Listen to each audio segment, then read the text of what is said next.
안녕하세요. 반갑습니다. 오늘은 창세기 37장 말씀을 함께 나누겠습니다. 37장 펴주시기 바랍니다. 오늘은 그리스도인의 꿈에 대한 말씀을 드리려고 합니다. 37장 7절 말씀.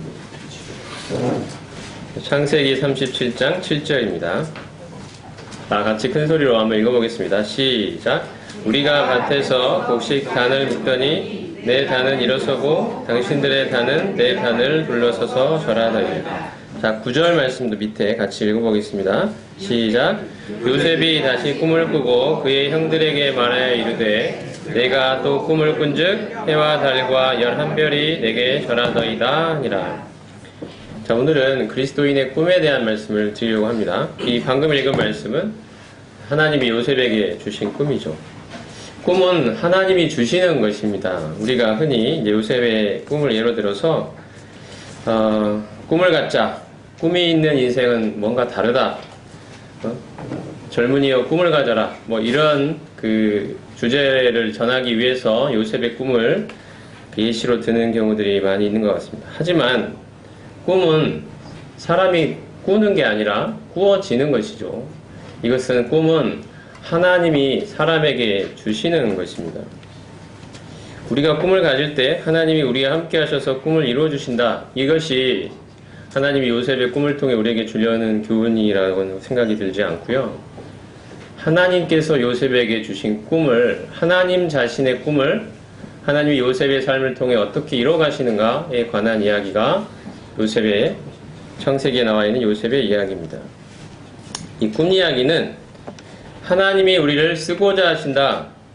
하나님 앞에 무의미한, 무가치한 인생을 살던 우리를 하나님인 자신의 위대한 목적에 우리를 사용하고자 하신다. 이것이 바로 하나님이 요셉에게 주신 꿈을 통해 우리에게 보여주시는 것입니다. 그리고 이 꿈이 이루어지는 것은 우리의 인생 속에 과정이 필요한 일이라는 사실들을 보게 됩니다. 자, 하나님 자신의 위대한 목표, 하나님이 갖고 계신 그 꿈이 무엇인지를 우리가 살펴볼 필요가 있는데요. 자, 에베소서 말씀을 같이 살펴보도록 하겠습니다. 잘 손을 넣으시고 에베소서 1장으로 가보도록 하겠습니다.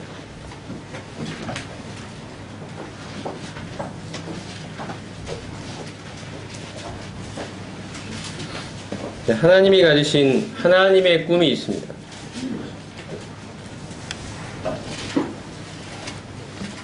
1장 자 4절과 5절 자 같이 읽겠습니다. 시작. 곧 창세전에 그리스도 안에서 우리를 택하사 우리로 사랑 안에서 그 앞에 거룩하고 흠이 없게 하시려고 그의 기쁘신 뜻대로 우리를 예정하사 예수 그리스도로 말미암아 자기의 아들들이 되게 하셨으니. 자, 한 말씀 더 읽겠습니다. 9절부터 12절인데요. 자, 시작. 그 뜻의 비밀을 우리에게 알리신 것이요 그의 기뻐하심을 따라 그리스도 안에서 때가 찬 경륜을 위하여 예정하신 것이니 하늘에 있는 것이나 땅에 있는 것이 다 그리스도 안에서 통일되게 하려 하심이라. 모든 일을 그의 뜻의 결정대로 일하시는 이의 계획을 따라 우리가 예정을 입어 그 안에서 기업이 되었으니 이는 우리가 그리스도 안에서 전부터 바라던 그의 영광의 찬송이 되게 하려 하심이라. 하나님의 위대한 목표, 하나님 자신이 가지신 그 꿈이 무엇일까요? 그것은 바로 온 우주에 하나님 자신의 주권과 영광을 나타내고 드러내는 일입니다. 하나님 자신의 영광을 선포하는 것입니다. 방금 읽었던 말씀처럼 이 모든 것들을 그리스도 안에서 통일되게 하셔서 하나님의 주권과 하나님의 영광을 온 우주에 확립하는 것이 하나님이 가지고 계시는 하나님 자신의 꿈입니다. 하나님의 마음에 있는 꿈이 바로 이것입니다. 그리고 하나님은 이 꿈을 바로 이 그리스도의 은혜로, 그리스도의 사역으로 말미암아 구속받은 이 교회에게 주신 것입니다. 교회의 꿈이 바로 이 하나님의 꿈이 된 것입니다. 우리가 하나님께서 창세 전부터 교회를 예정하시고 부르시고 택하신 이 모든 목적이 무엇을 향해 있냐면 바로 하나님 자신의 주권과 영광을 드러내는 일에 있다는 것입니다. 하나님께서 이 일에 교회를 그리스도의 신부로 삼아 사용하고자 하십니다. 이 일을 위해 교회를 깨끗하고 정결한 그리스도의 신부로 하나님께서 지금 부르시고 준비하고 가고 계시는 것입니다. 이것이 하나님 안에 있는 하나님의 위대한 목표입니다. 우리 성도 각자도 바로 이 일을 위해 교회의 지체로 부름받은 것입니다. 온 우주 가운데 하나님의 주권과 영광을 나타내는 이 일에 하나님이 가지신 이 위대한 목표와 하나님의 이 꿈을 위해서 바로 이 교회를 하나님이 예정하시고 부르시고 지금 준비시키고 계시며 마침내 사용하실 것을 말씀하고 계신 것입니다. 하나님의 이 꿈이 어떻게 장래 이루어질지도 성경에 이미 기록이 되어 있습니다.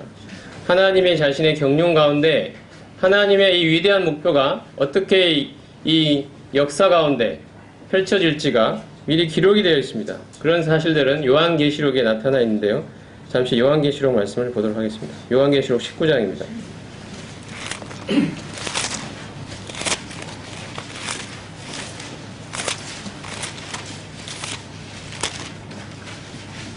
자, 19장 6절부터 8절. 요한계시록 19장 6절부터 8절 말씀을 같이 읽겠습니다.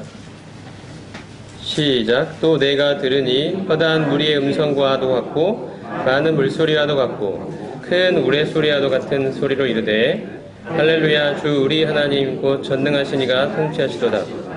우리가 즐거워하고 크게 기뻐하며 그에게 영광을 돌리세. 어린 양이 혼인 기약에 이르렀고 그의 아내가 자신을 준비하였으므로 그에게 빛나고 깨끗한 세마포 옷을 입도록 허락하셨으니 이 세마포 옷은 성도들의 오랜 행실이로다. 하나님께서 교회를 휴거시키셔서 이제 하늘에서, 이 땅에서는 이 환란이 펼쳐지고 있는 동안에 하늘에서 그리스도와 이 교회의 결혼, 이 혼인을 지금 말씀하고 계시는 장면입니다. 그리스도께서 신랑이 되시고 교회가 신부가 되는 바로 이 혼인이 어린 양의 혼인이라는 말씀으로 나타나 있습니다. 교회를 위하여 하나님이 이 일을 계획하고 계십니다. 우리의 신랑 되신 그리스도와 완전히 하나가 되는 그 연합의 완성되는 결정적인 순간에 대해서 말씀하고 계신 것입니다. 온전한 그리스도의 신부로서 신랑 되신 그 꿈에 그리던 그 그리스도와 하나가 되는 그 순간에 대해서 지금 말씀하고 계십니다. 자, 이렇게 교회가 그리스도와 이 혼인을 치르고 난 뒤에요. 자, 하나님께서 이 교회를 어떻게 사용하시는지를 보겠습니다. 좀 더 밑에 오셔서 이제 그리스도께서 자, 하늘에서 어린 양의 혼인을 마치시고 이 땅의 환란기가 끝나는 그 순간에 이제 지상에 재림하시는 모습이 자, 요한계시록 19장 11절 이하에 나와 있습니다. 자, 이 14절 말씀을 같이 읽어보겠습니다. 요한계시록 19장 14절 시작. 하늘에 있는 군대들이 크고 깨끗한 세마포 옷을 입고 백마를 타고 그를 따르더라. 자, 15절은 제가 읽겠습니다. 그의 입에서 예리한 검이 나오니 그것으로 만국을 치겠고 친히 그들을 철장으로 다스리며 또 친히 하나님 곧 전능하신 이의 맹렬한 진노의 포도주틀을 밟겠고. 자, 하나님께서 아까 어린 양의 혼인을 치를 때 교회의 모습이 뭐라고 어떻게 되어 있었냐면 그 빛나고 깨끗한 세마포 옷을 입도록 허락하셨다. 즉 희고 깨끗한 세마포 옷을 입은 것입니다. 이게 자, 교회의 모습이었죠. 그리고 방금 읽은 14절에 하늘에 있는 군대들이 희고 깨끗한 세마포 옷을 입고 백마를 타고 그를 따른다고 되어 있습니다. 그리스도께서 지상에 재림하실 때 바로 희고 깨끗한 세마포 옷을 입고 그를 따르는 하늘의 군대, 이게 누구냐? 바로 이 교회 아니겠습니까? 어린 양의 혼인을, 그리스도와의 혼인을 마친 이 교회가 지상에 재림할 때 그리스도의 군대가 되어서 이 땅에 내려와 이 적그리스도의 군대들을 무찌르고 무너뜨리시는 이 전쟁에 그리스도의 군대로 참여시키는 일을 하시는 것입니다. 우리가 이렇게 될 것입니다. 어린 양의 혼인을 마치고 그분의 신부로서 이제 그분의 군대로서 지상에 재림하셔서 이 악의 무리를 무너뜨리시는, 악의 무리를 격파하시는 이 일에 교회가 그 선봉이 되어서 주의 일에 쓰임 받을 것입니다. 지금 온 우주에 참된 주인이신 이 하나님과 이 그리스도의 영광이 참으로 드러내고 온전히 확립되어야 하는데도 지금 이 사탄의 무리들이 이 그리스도와 그분의 주권을 거부하고 그를 따르는 무리들과 함께 하나님께 반역을 저지르고 있는 그러한 상황에 있습니다. 그의 무리들을 격파하시고 온 우주 만물의 참된 주인이 참 하나님과 그의 아들 예수 그리스도라는 사실을 나타내는 이 일에 하나님이 교회를 사용하고 계시는 것입니다. 참으로 그 어린 양의 신부로서 희고 깨끗한 옷을 입게 하시고 이제 그 희고 깨끗한 옷을 입고 그리스도의 군대가 되어서 이 땅에 그분과 함께 지상에 내려와 그 악의 무리들을 심판하는 일에 바로 이 교회가 쓰임받고 있는 것입니다. 악의 무리들은 나중에 어떻게 됩니까? 20장을 보겠습니다. 요한계시록 20장.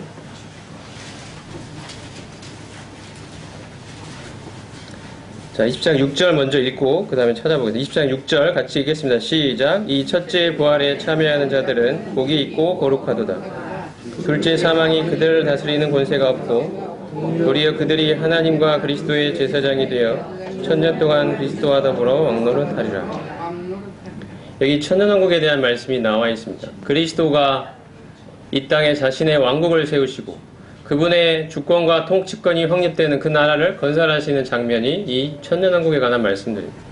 바로 이 일에 교회가 함께하고 있죠. 첫째 부활에 참여한 이 교회가 이 그리스도와 함께 이 땅에서 다스리는 이 일을 하고 있는 것입니다. 그리스도와 더불어 왕노릇하리라. 그리스도의 주권에 지금 교회가 참여하고 있는 모습을 볼 수가 있습니다.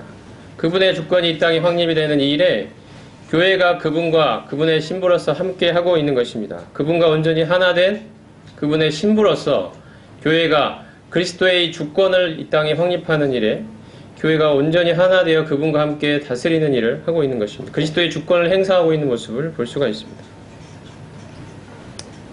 이 그리스도의 주권에 거역하고 반역했던 이 사탄의 무리들은 자 20장 10절에 보면 천년왕국 끝에 이 사탄이 노여나 반란을 일으키게 되는데 반란에 참여 그 사탄이 일으키는 반란에 함께 동참했던 이 무리들이 심판을 받죠. 10절 보겠습니다. 같이 읽겠습니다. 시작. 또 그들을 미혹하는 마귀가 불과 유황못에 던져지니 거기는 그 짐승과 거짓 선지자도 있어 세세토록 밤낮 괴로움을 받으리라. 여기 보면 사탄의 최후가 나와 있습니다. 마귀가 불과 유황못에 던져지는 모습입니다. 하나님께 거역하고 처음부터 하나님께 거역했던 하나님의 주권과 영광에 도전했던 이 마귀의 최후의 모습이 나와 있습니다.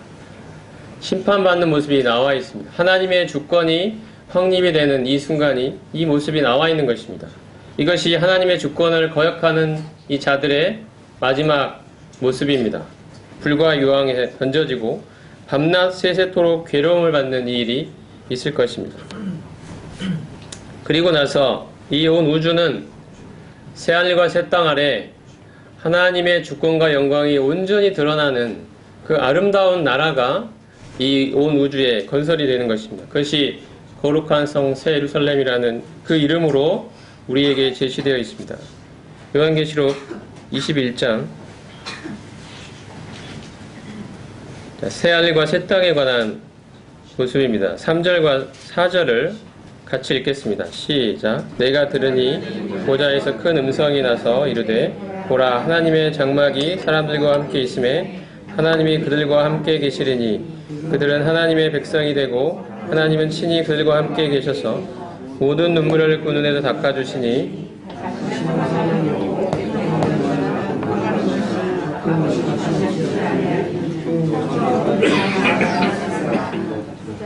네, 감사합니다. 3절과 4절 읽었습니다. 하나님의 보좌가 있고요. 하나님이 주권으로 다스리시는 보좌가 있고 거기서 큰 음성이 나서 이르되 보라 하나님의 장막이 사람들과 함께 있음에 하나님이 그들과 함께 계시리니 그들은 하나님의 백성이 되고 하나님은 친히 그들과 함께 계셔서 하나님이 이 백성의 참된 왕이 되셔서 그들과 함께 그분의 주권과 영광으로 그들 가운데 임재하고 계시는 모습이 나와 있습니다.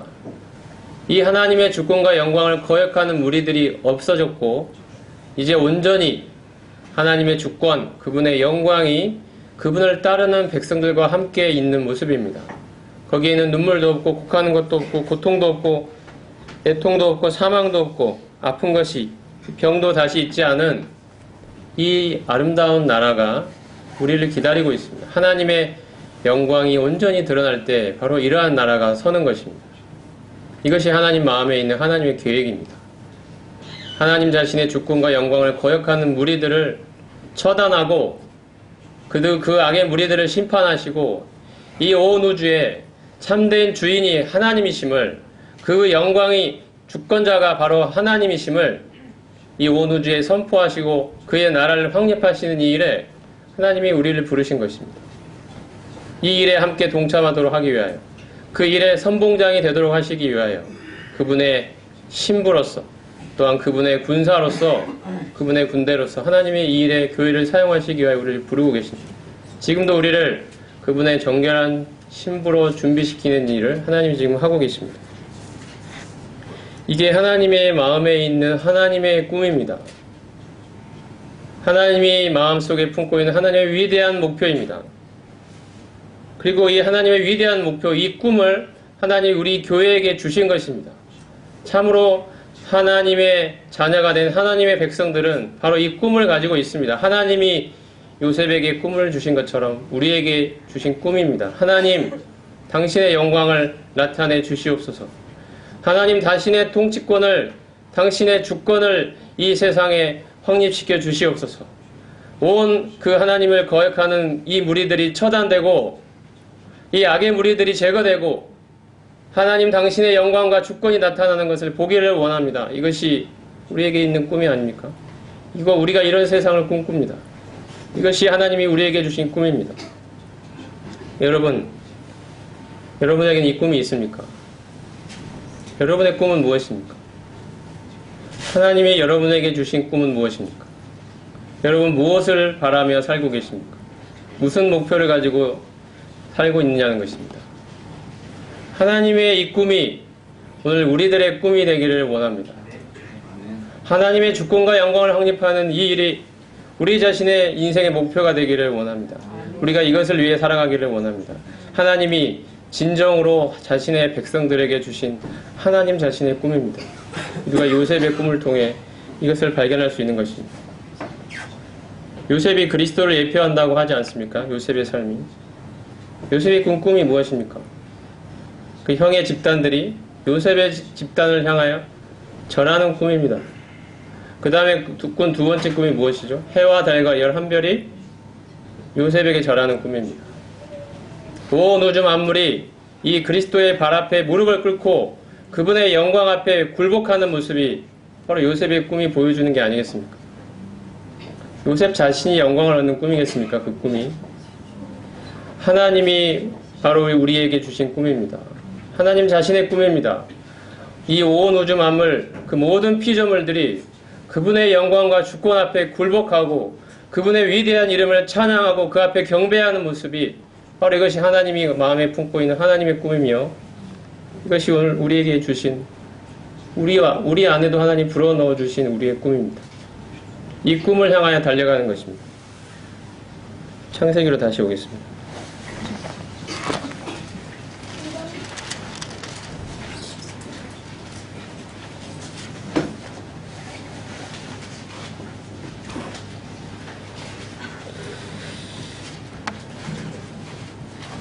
창세기 39장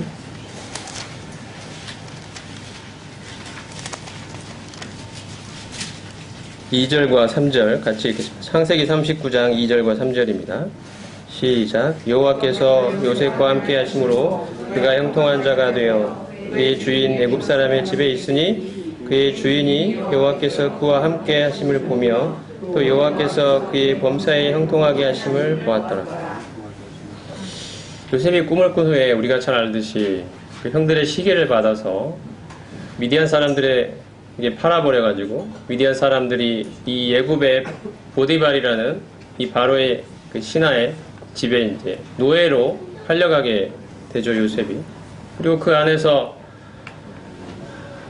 또 보디발을 섬기며 그 안에서 성실하게 살았는데 그 아내가 그를 유혹하자 그걸 뿌리치다가 또 모함을 받아서 또 큰 감옥에, 아주 깊은 감옥에 들어가게 됩니다. 아주 억울하고 분통 터지는 그런 답답한 상황을 요셉은 맞이하게 됩니다. 이것이 이제 요셉의 삶에 펼쳐지는 모습인데요.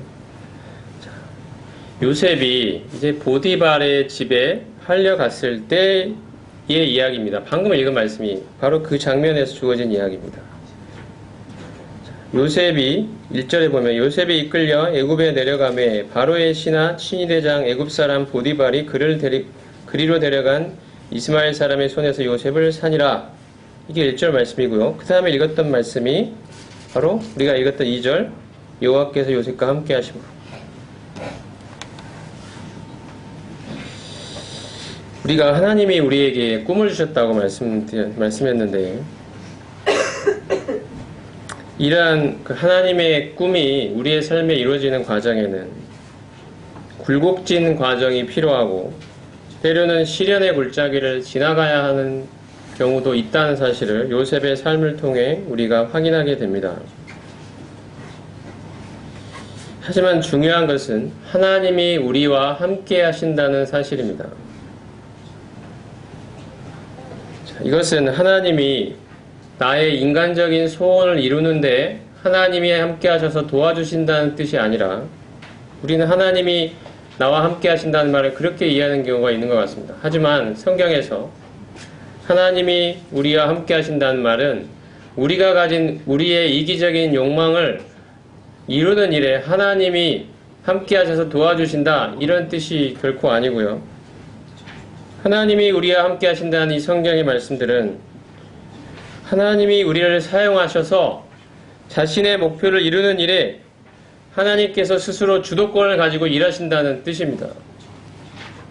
하나님이 우리를 사용하셔서 하나님 자신의 위대한 목표를 이루는 일에 하나님이 주도권을 가지시고 우리의 삶에 개입하시고 우리의 삶을 이끌어 가신다는 말씀입니다. 하나님이 우리와 함께 하신다는 말의 뜻입니다. 우리가 주인공이 아니고 하나님이 주인공이십니다. 하나님이 가지신 위대한 목표를 이루는 이 일에 하나님이 우리를 부르셨습니다. 그리고 우리의 삶을 그 목표에 따라 인도해 가십니다. 그 일을 하나님이 주도하시며 주권적으로 이끌어 가신다는 말의 표현이 바로 하나님이 우리와 함께 하신다는 말의 뜻입니다. 여러분 방금 읽은 2절 말씀을 보십시오. 여호와께서 요셉과 함께 하심으로라고 되어 있지 않습니까? 요셉이 무언가를 하기도 전에 하나님이 먼저 요셉과 함께 하셨다고 기록이 되어 있습니다. 우리는 흔히들 요셉이 하나님 앞에 참 경건하게 살았고 참 믿음을 가지고 살았기 때문에 하나님이 그를 축복하셔서 애굽의 총리가 되게 하셨다 이런 말씀을 자주 듣습니다. 하나님이 그 일에 요셉과 함께 하셨다 이런 말씀을 듣습니다. 요셉이 위대했기 때문이다 이런 이야기를 듣습니다. 하지만 여러분 말씀을 보십시오. 요셉이 그 어떠한 위대한 일도 하기 전에 하나님이 먼저 요셉과 함께 하셨다고 기록이 되어 있습니다.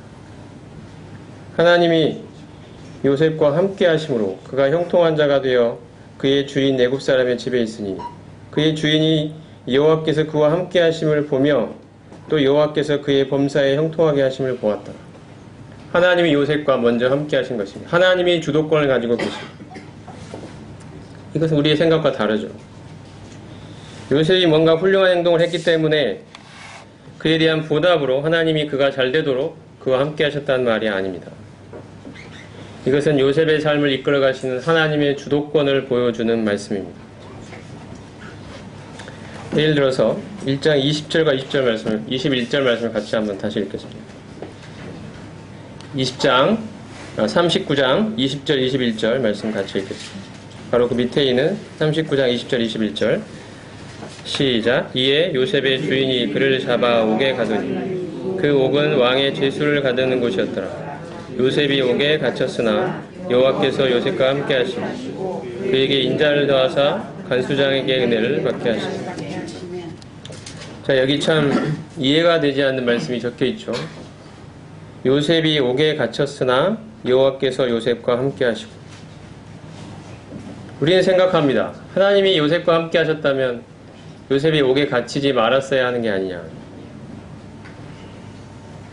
우리 또한 우리의 삶에도 옥에 갇히는 것 없이 매사가 평탄하게 진행되기를 우리는 원하는 마음이 있습니다.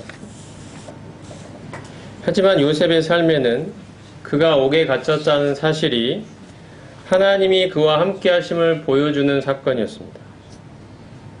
하나님이 우리와 함께 하신다는 것은 우리가 원하는 대로 내 인생이 순탄하게 돌아가도록 그렇게 하나님이 나를 위해 일하신다는 뜻이 아니고, 하나님이 내 삶에 개입하셔서 하나님 자신이 의도하는 목표대로 내 삶을 주도적으로 이끌어 가신다는 뜻입니다. 그 일에 감옥에 갇히는 것이 필요하다면 하나님이 감옥에 넣으시는 것입니다. 감옥에 넣으시는 것이 하나님이 우리와 함께 하신다는 말씀과 전혀 배치되지 않습니다. 바로 그것이, 감옥에 들어가는 것이 하나님 우리와 함께 하신다는 그것의 표시입니다. 요셉의 삶에도 마찬가지입니다. 감옥에 갇히는 것이 필요했습니다.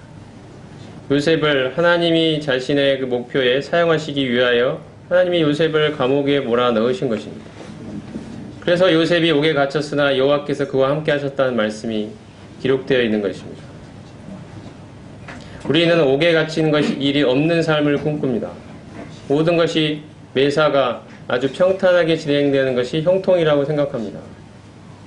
근데 하나님의 생각은 그와 다르죠. 하나님은 내가 원하는 대로의 인생이 아니라 하나님이 원하시는 대로 내 인생을 하나님이 주관해서 이끌어 가시는 것을 형통이라고 말씀하십니다. 그 하나님의 손길은 결코 내 인생에 변함없이, 그치지 않고 변함없이 나의 삶을 이끌어가고 계시다. 그것이 바로 형통입니다. 하나님의 손길이 한 번도 나를 버리지 않고 포기하지 않고 하나님의 위대한 목표를 향하여 끝없이 나를 이끌어 가시더라. 바로 이것이 형통입니다. 이것이 성경에서 말씀하고 형통입니다. 이러한 삶이 형통한 삶입니다. 그러한 삶에 감옥이 필요하다면 하나님이 감옥에 넣으시는 것입니다. 그것이 실패이겠습니까? 그것이 불행이겠습니까? 그의 인생이 하나님의 손에 붙들려 있는데 그것이 실패이겠습니까? 그것이 불행이겠냐는 뜻입니다. 그것은 형통입니다. 하나님의 손에 붙들린 바 되었기 때문입니다. 하나님의 일을 주도하여 주권적으로 해 나가신다. 이것이 바로 요셉의 삶에서 우리에게 보여주는 교훈이라고 생각이 됩니다. 우리는 옥에 갇히지 않은 채로의 만사 형통을 원합니다. 내가 원하는 모습으로 내 삶이 전개되는 것을 형통이라 생각합니다. 하지만 하나님은 하나님이 원하시는 하나님의 목표가 있습니다. 하나님의 꿈이 있는 것입니다. 그리고 하나님의 이 꿈대로 우리의 삶을 이끌어 가십니다. 하나하나씩 주권적으로 주도하여 가고 계신 것입니다. 이것이 하나님이 우리와 함께 하신다는 말씀의 뜻입니다. 그리고 이러한 삶에 감옥이 필요한다면 감옥에 넣으시는 것입니다. 그래서 우리는 감옥에 들어가도 형통한 것입니다. 하나님이 함께 하시는 삶인 것입니다. 하나님은 온 세상에 하나님의 주권과 영광을 세우시려는 위대한 목표를 가지고 계십니다. 그리고 이 위대한 목표, 이 하나님의 꿈을 우리 자신의 꿈으로 불어 넣어 주셨습니다. 우리의 마음에, 우리의 심령에 참 이 꿈이 있기를 원합니다. 하나님이 나에게 불어 넣어 주신 꿈.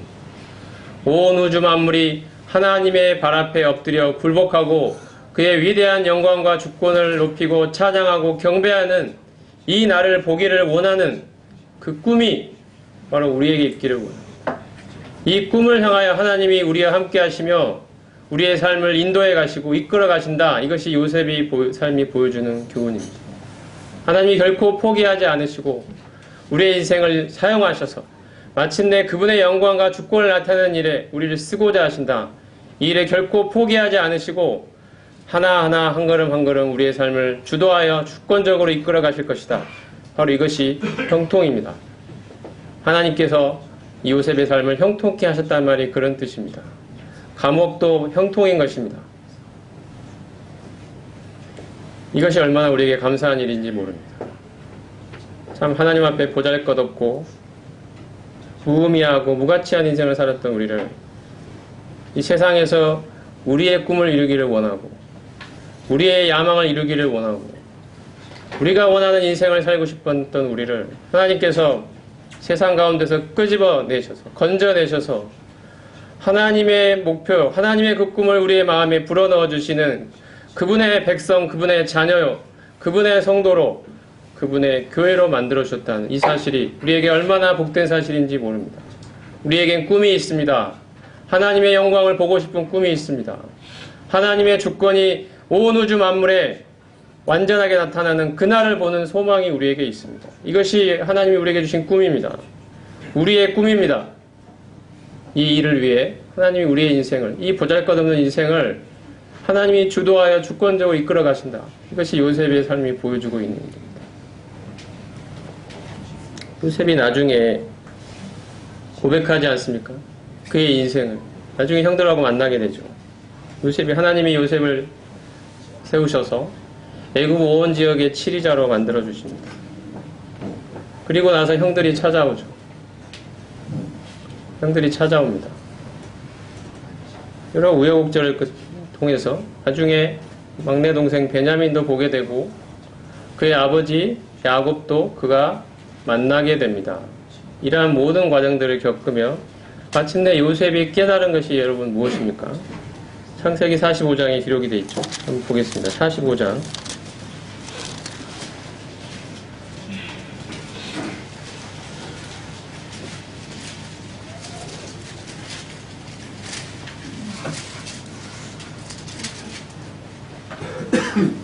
(45장) 4절과 5절 같이 읽겠습니다. 시작. 요셉이 형들에게 이르되 내게로 가까이 오소서.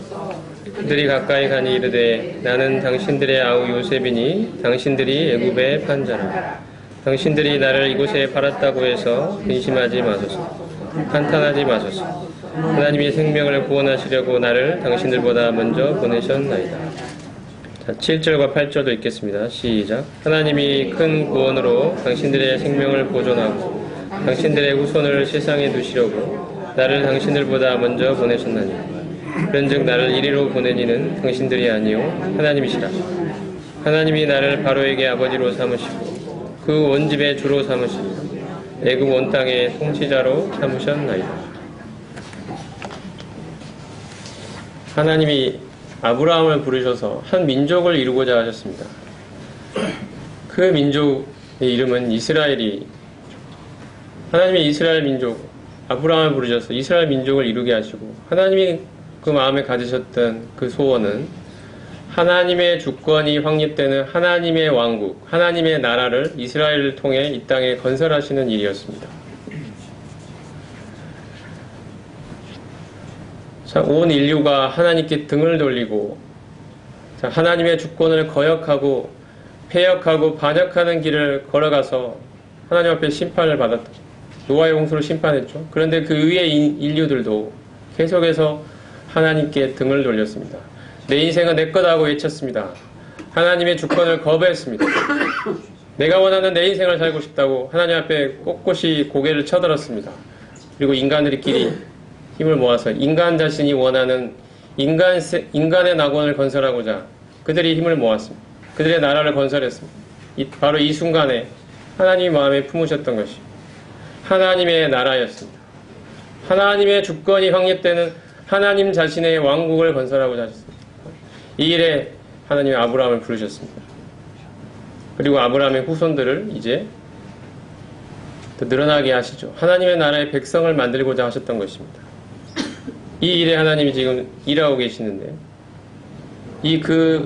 하나님 나라 이스라엘이 서게 되는 그 가나안 땅에 흉년이 들어서 이 사람들이 죽게 생겼습니다. 그래서 하나님이 요셉을 먼저 그 땅, 이 비옥한 애굽 땅으로 보내시죠. 그리고 꿈을 통하여 흉년이 찾아올 것을 미리 보게 하시고 대비하게 하셔서 이 애굽 땅에 이 곡식이 풍성하게 하셨던 것입니다. 그리고 이제 야곱과 그 자녀들, 그 가족들을 이제 애굽 땅으로 인도하셔서 이 비옥한 이 애굽 나일강 삼각주의 이 비옥한 땅에서 번성하게 하실 그 하나님의 꿈을, 하나님의 계획을 가지셨던 것입니다. 그래서 그 일에 하나님 먼저 요셉을 보내신 것이죠. 보내시는 방법이 바로 종으로, 노예로 팔리는 것이었습니다. 우리의 생각은 정말 뭔가 멋있고 영광스럽게 그 일에 쓰임받고자 하지만 하나님의 생각은 때로 다를 때가 있습니다. 그 일이 요셉에게 필요했기 때문입니다. 요셉이 하나님의 위대한 목표를 가슴에 품고 그 목표를 향하여 그의 인생을 드릴 수 있는 자로 요셉을 준비시키기 위하여 필요했기 때문에 하나님이 그의 하나님의 목표를 이루시되 요셉을 노예로 팔리게 하시고 감옥에 집어넣는 이런 과정들을 거치게 하셨던 것입니다. 정말 하나님이 자신의 인생을 주관하시며 주권적으로 인도하시는 분이라는 사실을 인정하도록 만들어 가시는 과정들을 밟게 하셨던 것입니다. 그리고 마침내 이제 요셉이 깨닫게 되는 것입니다. 왜 내 인생에 이러한 일들이 펼쳐졌었는지를, 하나님이 왜 내게 그때 그 꿈을 나에게 주셨었는지를. 처음에 아주 어린 시절에 꾸었던 꿈이기 때문에 형들의 집단이 자기 집단에게 절하고 그 해와 달과 11변이 자기에게 절하는 이 꿈을 꾸면서 뭔가 요셉이 좀 우쭐했을지도 모르겠습니다. 자랑하고 싶었고 우쭐한 마음이 들어서 자기가 높임을 받는 그런 꿈으로 생각을 했던 것이죠. 근데 하나님은 그 요셉을 완전히 바닥에까지 낮추셨습니다. 진정한 주권자가 누구인지를 요셉에게 알려주셨던 것입니다. 그리고 그 꿈이 요셉 자신이 높아지는 그 꿈이 아니라 바로 하나님이 높아지시는 꿈이라는 사실을 나중에 요셉으로 고백하게 하시는 것입니다.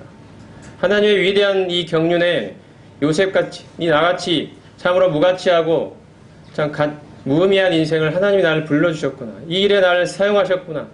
나를 애굽으로 보내신 것은 바로 그 형들이 아니라 하나님 자신이셨구나. 이것을 요셉이 드디어 깨닫게 되는 것입니다. 하나님이 나같이 무가치하고 무의미한 인생을 사용하셔서 하나님의 이 위대한 목표를 이루는 일에 이 경륜에 하나님이 나를 사용하셨구나. 이것을 깨닫는 자의 감격이 여기에 나와 있습니다. 하나님, 내가 얼마나 하나님 그동안 원망했는지 모릅니다. 왜 나의 인생을 이렇게 하셨습니까? 하나님, 요셉의 마음에 이런 것이 없었겠습니까? 요셉이 많이들 하나님 원망했을 것입니다. 왜 나를 감옥에 넣어놓고 2년씩이나 나를 꺼내주지 않는지, 왜 그 술 맡은 관원장이 나를 잊어버리게 만드셨는지, 왜 나는 언제까지 이 감옥에 계속 있어야 되는지, 하나님을 향하여 수많은 날들을 하나님을 향한 원망과 하나님을 향한 그 간구로 아마 보냈을 것입니다. 그러한 나날들이 하나 둘씩 쌓여서 드디어 요셉이 하나님의 주권 앞에 굴복하는 그 순간이 오는 것입니다. 하나님이 나 같은 자를 사용하셨군요. 하나님 자신은 하나님의 나라를 세우는 일에 나를 사용하셨군요. 나같이 부패하고 무능력하고 무가치하고 무의미한 인생을 하나님이 드디어 하나님이 사용하셔서 하나님의 일에 쓰임받게 하셨군요. 이것이 하나님이 나에게 주신 꿈의 의미였군요. 하나님, 이것은 하나님이 높임을 받으시는 꿈이었군요. 하나님, 하나님의 주권과 영광이 드러나는 꿈이었군요. 이것을 요셉이 깨닫게 되는 순간입니다.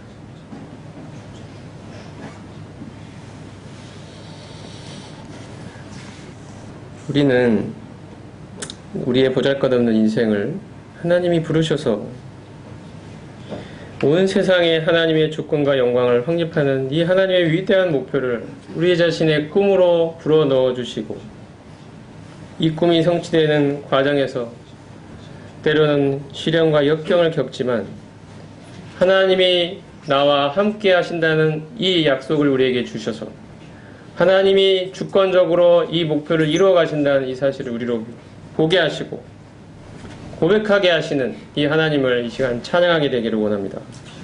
이 하나님께 감사하게 되기를 원합니다. 한낱 더러운 죄에 빠져있던 우리를 부르셔서 만물의 주권자 되시는 우리 주 예수 그리스도를 알게 하시고 그분의 정결한 신부로 삼아주시고 이제 신랑으로서 신부인 우리가 연합되심을 통해서 우리를 당신의 정결한 신부로 빚어가고 계시는 그리스도의 이 우리와 함께 하시는 이 손길을 우리가 볼 수 있게 되기를 원합니다.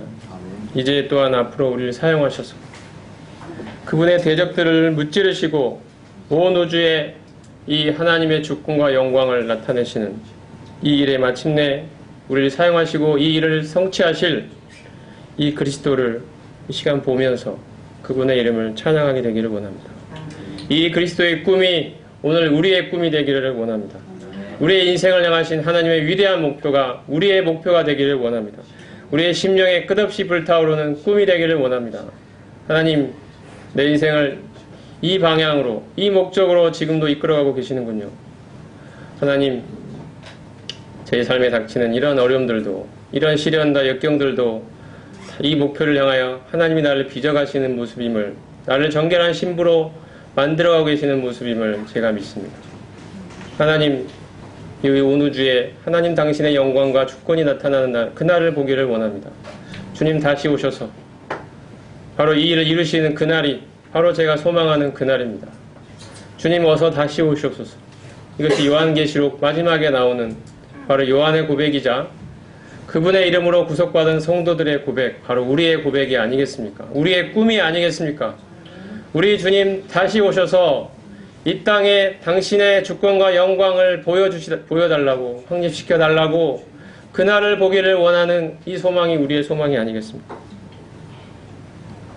우리 자신이 이 현세에서 겪는 이 사소한 이해관계에서 벗어나서 정말 그 작은 일들에 마음이 상하고 걱정하고 때로 기뻐하고 때로 슬퍼하고 하는 이 사소한 우리의 이해관계에서 벗어나서 온 우주 가운데 하나님 자신의 영광과 주권을 나타내길 원하시는 하나님의 위대한 목표를 우리 마음에 품고 이걸 우리의 꿈으로 보여주신 이 하나님을 마음에 품고 주님 다시 오셔서 그분의 나라를 건설하실 그 날을 우리가 소망 가운데 바라보면서 한 발짝 한 발짝 우리의 삶을 믿음 가운데 걸어가는 우리가 되기를 바랍니다. 이 일을 소망하고 열망하기를 원합니다.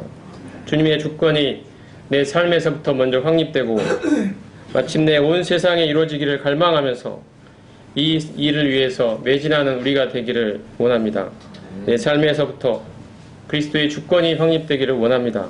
그리고 주변의 사람들에게 이 주인 되신 그리스도를 증거하는 삶을 살게 되기를 원합니다. 그리고 내 삶이 그리스도의 정결한 신부로 준비되어지는 그 삶을 열망하기를 원합니다. 이것이 우리의 기도 제목이 되기를 바랍니다.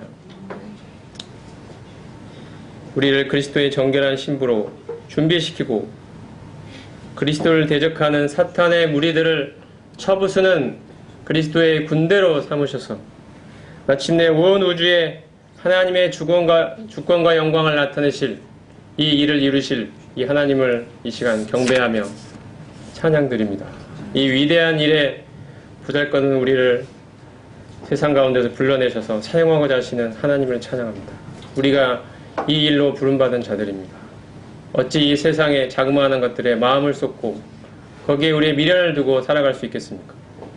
하나님이 이 꿈을 우리에게 주시지 않았습니까? 우리 안에 이 꿈이 있지 않습니까? 하나님의 영광과 주권이 나타나는 그날을 보기를 원하는 그 꿈이 우리에게 있지 않습니까? 이 꿈을 향하여 달려가는 우리들이 되기를 원합니다. 기도하겠습니다.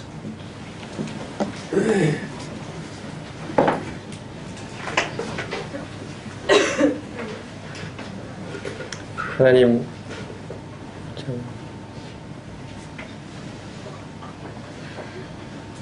우리 자신이 우리 인생의 주인 되어서 우리가 원하고 우리가 바라는 내 자신이 바라는 인생을 살고자 했던 그런 보잘것없고 무가치한 인생을 살던 저희들을 하나님이 부르셔서 참 하나님의 마음에 있는 하나님의 위대한 목표를 알게 하시고 그 하나님의 영광과 주권이 나타나는 그날을 소망하게 하시고 참 하나님을 참 나의 주 나의 하나님으로 고백하며 이 땅을 살아가게 하시는 하나님의 손길을 기억하고 좀 하나님을 찬양드립니다. 하나님이 위대한 일에 저희를 불러주셔서 참으로 감사드립니다. 저희 보잘것없는 인생이 참 하나님의 손에 붙들림 받아 한 발짝 한 발짝씩 하나님의 주권 가운데 인도받고 있음을 생각할 때 감사드립니다. 하나님이 우리와 함께 하심을 인해서 참으로 감사를 드립니다. 이 내 인생에 펼쳐지는 하나님의 주권을 저희로 인정하게 하시고 고백하게 하시고 보게 하시며 우리로 하여금 하나님께 내 인생을 맡기고 그분이 인도하시는 그분의 영광과 하나님 자신의 이 주권을 위하여 이 삶이 이끌어가고 있음을 저희로 하여금 고백하게 하시며 이것을 소망하게 하시는 하나님을 이 시간 찬양드립니다. 하나님 저희 인생을 하나님의 위대한 목표에 사용하여 주시기를 원하옵나이다. 저희 마음에 하나님의 꿈을 품고 살아가게 되기를 원하옵나이다. 이 일로 저희를 불러주셔서 하나님 감사합니다. 우리 주 예수 그리스도 이름으로 기도했습니다. 아멘.